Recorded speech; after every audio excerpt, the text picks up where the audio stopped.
বন্ধুরা, আমি সোমনাথ আর আপনারা দেখছেন দ্য গ্রিন রিভলিউশন। বন্ধুরা, আজকের ভিডিওর টপিকটা হলো রাম বাকস বা লাল বাকস নিয়ে, যেটা আপনারা আমার হাতে দেখতে পাচ্ছেন। এটাকে অনেকে বলে লাল বাকস, আবার অনেকে বলে রাম বাকস। লাল বাকস এই কারণে বলে, এর পাতাটা জলে ফোটালে একদম লাল আলতার মতো গাঢ় রং বেরিয়ে আসে। আর রাম বাকস এই কারণে বলে, এর পাতার এর যে ফুলের রংটা গেরুয়া, যার জন্য এটাকে রাম বাকসও বলে এবং লাল বাকসও বলে। আর এটা সাধারণত গ্রামের সাইডেই দেখা যায়। আর ঠান্ডা লাগলে এই বাকস পাতার জল ফুটিয়ে খেলে খুব ভালো উপকার দেয়। আর এই বাকসের কি কি ভেষজ গুণ রয়েছে বা এই বাকসের গাছ বাড়িতে কেন রাখলে, সমস্ত খুঁটিনাটি তথ্য এই ভিডিওর মাধ্যমে আমি আপনাদেরকে দেবো। তো চলুন শুরু করা যাক আজকের এই ভিডিও। বন্ধুরা, এই হলো সেই লাল বাকসের গাছ।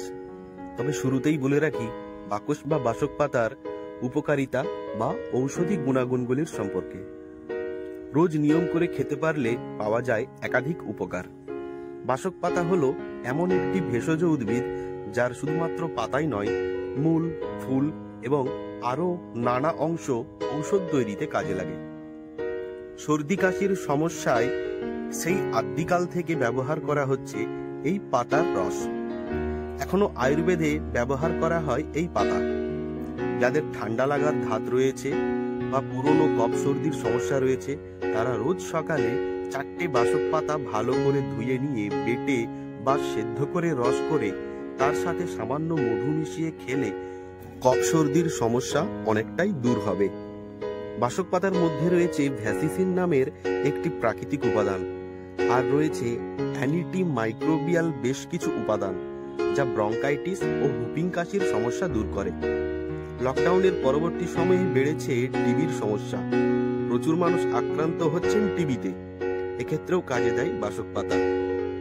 এছাড়াও বাসক পাতার মধ্যে রয়েছে আর্থ্রাইটিস নামক উপাদান, যা গেঁটো বাতের ব্যথা সহজেই নিরাময় করে। বাসক পাতা বেটে তার সঙ্গে হলুদ চুন মিশিয়ে লাগাতে পারলে বাতের ব্যথা অনেকটাই নিয়ন্ত্রণে থাকে। শুধু তাই নয়, মুখের ব্রণর সমস্যা, রক্তচাপ নিয়ন্ত্রণ করতে এবং রক্তে হিমোগ্লোবিনের মাত্রা বাড়াতেও সাহায্য করে এই বাসক পাতা। বন্ধুরা, এখন আমি রয়েছি আমার দেশের বাড়িতে, আর এখানে এই বাসক পাতার রস সবাই রোজ সকালে 1 কাপ করে খেয়ে থাকেন। আর সেই কারণেই আমি তুলে নিচ্ছি বেশ কিছু বাসক পাতা, আপনারা দেখতে পাচ্ছেন। আর এই পাতা ফোটালে কিরকম গাঢ় লাল আলতার মতো রং বেরিয়ে আসে, সেটাই আপনাদেরকে একটু দেখিয়ে দিই।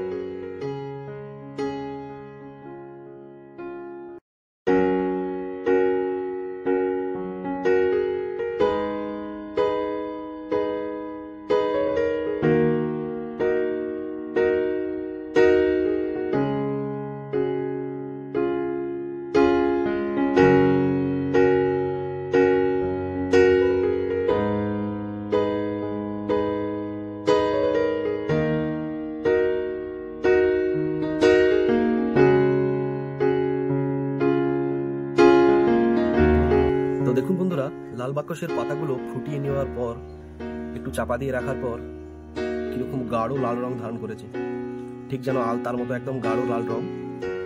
আর এটা আমি এখন খেয়ে দেখাবো আপনাদেরকে। আর আমি যে কারণে খাবো, আমার ঠান্ডা লেগেছে, তো সেই কারণে খাবো। আর এর উপকারিতাগুলো আপনারা শুনলেন এই ভিডিওর মাধ্যমে আমার মুখে। তো চলুন আমি একটু এখন খেয়ে দেখাই।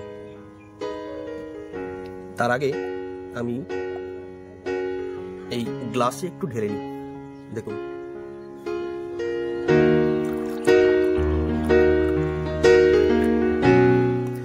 তবে আপনারা যারা খাবেন, ঠান্ডা লাগলে বা সর্দি লাগলে, যাদের বাড়িতে এই গাছ আছে, তারা কিন্তু মাপ অনুযায়ী 1 কাপ খাবেন।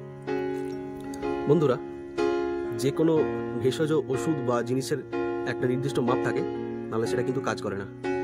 তো চলুন একটু আমি খেয়ে দেখাই। তো বন্ধুরা, আমি একটু খেয়ে দেখাচ্ছি আপনাদেরকে, আর এর স্বাদটা কেমন সেটা আমি বলছি।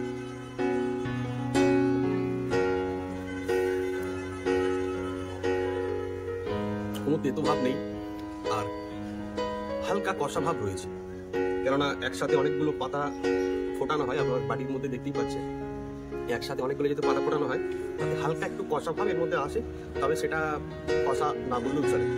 আর এর মধ্যে বিন্দুমাত্র তেতো ভাব নেই। আমাদের যে এদেশীয় যে বাকসগুলোতে সাদা ফুল হয়, মানে যেগুলো তেতো, বাচ্চাদেরকে অনেক সময় চান করানো হয়, তো সেই বাকসের পাতা যখন জলে ফোটানো হয় তাতে খুব তেতো থাকে, খুব পরিমাণে কষা থাকে, কিন্তু এতে তেতো নেই, কষাও নেই। আমার কাছে যে ডালটা রয়েছে তার আমি একটা পাতা আমি চিবিয়ে খেয়ে দেখাচ্ছি কাঁচা, এতে কোনো কষা ভাব বা কোনো তেতো ভাব নেই। আর এর ভেষজ গুণ অনেক বেশি, যেগুলো আপনারা আমার মুখ থেকে শুনলেন। কোনো কষা বা কোনো তেতো নেই। যেহেতু একসঙ্গে অনেকগুলো বাকস পাতা ফোটানো হয়, তাই মনে হয় যে অল্প একটু সামান্য কষা।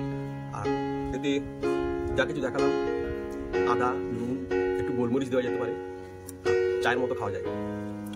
তো এখনো আমাদের দিদিমা বা ঠাকুমারা আমাদের ঠান্ডা লাগলে এই জল ফুটিয়ে দেয়।